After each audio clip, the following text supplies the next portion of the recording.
Hey guys, this is Scott from the Forgot to Grow podcast. Welcome to week 8 of our countdown to Avengers Infinity War. That means we're on the 8th installment of the MCU and the second Thor film. That's right, Thor The Dark World from 2013. We got Chris Hemsworth, Tom Hiddleston, Anthony Hopkins, and Natalie Portman all coming back for another round of Thor.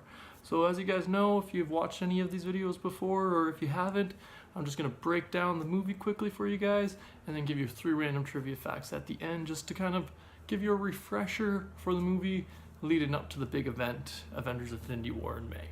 Alright guys, so let's just dive right in. The second Thor movie, Thor The Dark World, takes place about 2-3 years after the first Thor movie, a few months or so, or almost immediately, I guess, after the events of the Avengers. It's hard to say, that timeline's a little skewed because they just threw Loki in jail, but Thor's also been running around cleaning up the galaxy after a bunch of problems that got caused by Thor and I guess partly the Avengers.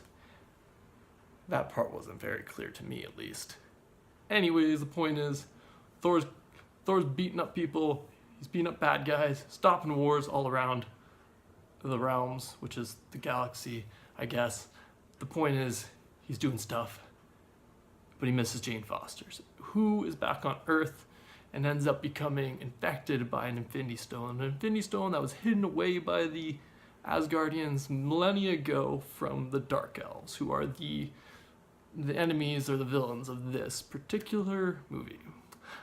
So Jane, after getting infected by the Infinity Stone, is taken by Thor from Earth back to Asgard, where he's hoping that they can help, but this only ends up bringing the Dark Elves, who want the Infinity Stone, the ether that has infected Jane, that it calls to them somehow, but they come to attack Asgard and try an attempt to try and retrieve the ether from Jane Foster. But they're unsuccessful in doing that, but they are successful in unfortunately killing Thor's mom, which is never a good idea, but they did it. And it's very sad moment. It's one of my saddest moments, but she died. So Thor's obviously really mad. He doesn't want the Dark Elves to attack Asgard again. He wants to go. He wants to leave Asgard to draw them away in order to get them to take the ether out of Jane, but Odin disapproves. Odin says, no, we will keep her here, you will stay here, we'll defend them, we'll beat them. He's a little crazy, he's a little mad, but that's Odin for you, it's Anthony Hopkins for you, it's awesome. But the point is, this is all just so that Thor has to go rogue again, because that's Thor's thing. He's always going against Papa, doing his own thing, but it ends up saving the day. So Thor has to team up with his brother Loki, because Loki was so popular from the Avengers, they had to write him into this movie. So Thor breaks Loki out of prison, the Asgardian prison, and then they escape with Jane Foster from Asgard in order to draw the Dark Elves to them, in order to, again, like I said before, get the ether, the Infinity Stone, out of Jane Foster, which they end up being successful in doing. They do a little trick, they pretend to turn on each other, which gets the leader of the Dark Elves, Malekith, a little off guard, and they're able to get him to take the ether out of Jane before they try to kill him and destroy the ether, but you can't destroy an Infinity Stone, they're too powerful, so it just gets back together. Malekith takes the ether, the Infinity Stone, back into his ship, because he's got a ship, I don't know if I mentioned that, he's got a big T-shaped ship, and he takes the T-shaped ship, flies it to Earth. That part's unclear, I guess because all the realms are coming together because of a convergence thing. He's able to travel between dimensions really easily. It's a little iffy. But the point is, Malekith and the Dark Elves are coming to Earth, and they're trying to blow up the whole universe with the ether. That's the thing, that's the plan, that's his plan, that's what he wants to do. But Thor obviously wants to stop that, and Jane Foster wants to stop that. Everyone wants to stop it. And so there's a big fight. Thor gets himself beat up a couple times, but then he ends up rallying with the help of his friends, of course, and defeating the Dark Elves and Malekith. And he ends up returning to Asgard, where Odin offers him yet again to be king, and Thor yet again and turns Odin down, being like, I'm not ready. I just want to hit people with hammers, not sit on a throne.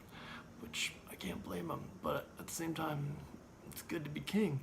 But yeah, so Thor turns down Odin in order to return to Earth, to hang out with Jane Foster, and protect the Earth from unknown evils, i.e. Avengers 2.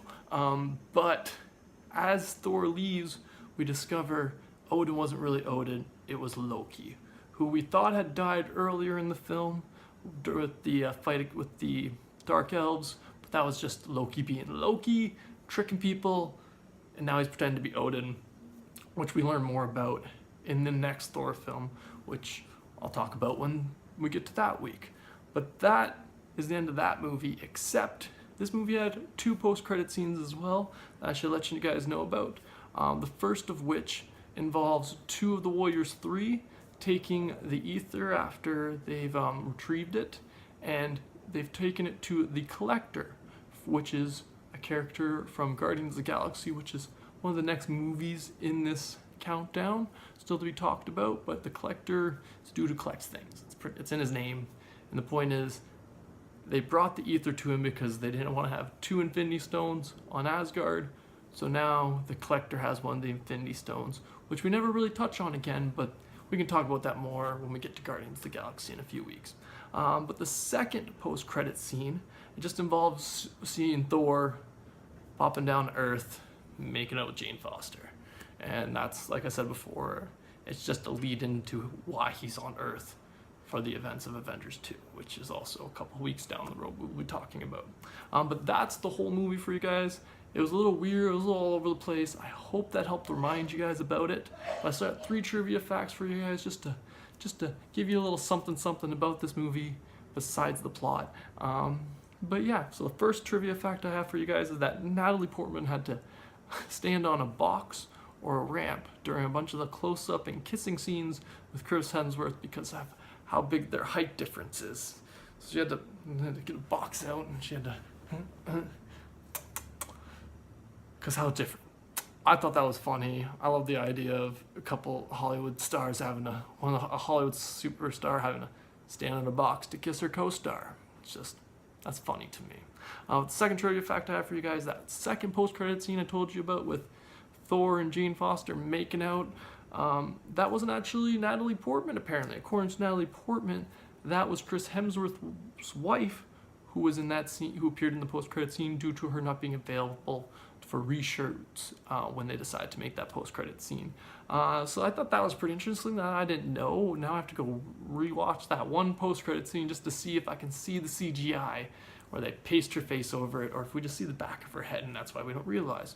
Who knows? I'll have to recheck it out. You guys, I thought that was a fun trivia fact for you guys though too. And the last trivia fact I have for you guys is that according to Kevin Feige, the head honcho of the MCU, he said during when this Phase 2 was coming out of the MCU, that all the Phase 2 movies had homages to Star Wars. And Loki cutting off Thor's hand in this one, or fake cutting off his hand in the case of it, was an homage to obviously Star Wars and the many times that people lost hands in Star Wars. You can pick a movie, it happens in almost all of them. But that's our week 8 of our countdown to Avengers Infinity War.